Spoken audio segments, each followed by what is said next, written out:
It was 5 kids. The oldest was 17, the youngest 13. It happened in a span of 6 months between autumn 92 and spring 93. The first was Jamal Johns. He lived in the projects with his mother, father, and older brother. He was one of the only kids in that neighborhood to be growing up with a father in the house. No one really knows what time it was. His father and mother went to bed at 10 p.m., and his brother came home from his night job at 3 a.m. All confirmed seeing Jamal in bed.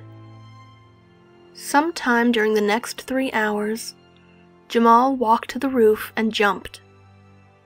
The investigation was treated as a homicide at first. Jamal had no access to the roof, as it was padlocked and only the building supervisor had keys. He was questioned but had several witnesses confirm his whereabouts. The padlock was intact and in the locked position in the morning. The case went cold. Everyone knew Jamal's family wouldn't hurt him. The police had no leads.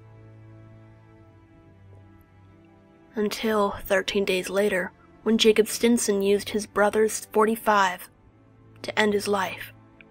Jacob's suicide was not connected to Jamal until the third boy took his life the following week.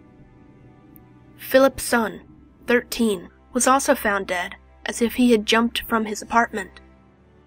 Though his window and door were both locked, police had to break the door to enter his room. Rumors started. Gang violence between these months slowed. The devil had come to Harlem, or so that was what people were saying. Church congregations grew in size. Most sermons mentioned the suicides, or killings in reference to the rumors. "The devil's come because he's been invited," said one minister. The winter came, and with it, one more body.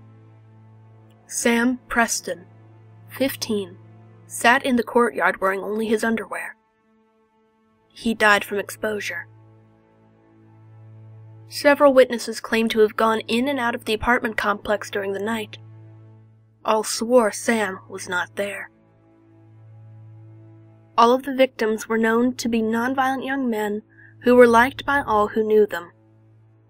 In a place filled with so much violence, these boys were a commodity, and they were being taken without reason. The last death was in the spring. This time a girl, Deandra Jays, also known as Dee Dee, jumped in front of the train on the Harlem 125th Street station, as her and 2 friends were headed to school. This was the only daytime death. She had been completely normal on the walk to the station and at home before that. But just as the train approached, Deandra turned to her friends and said, "Do you want to jump?"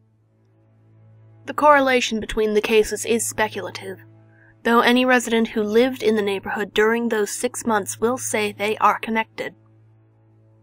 Both of Dee Dee's friends claim that they had heard a man laughing as she hit the tracks. Police and eyewitness reports confirm there were no men on the platform that morning.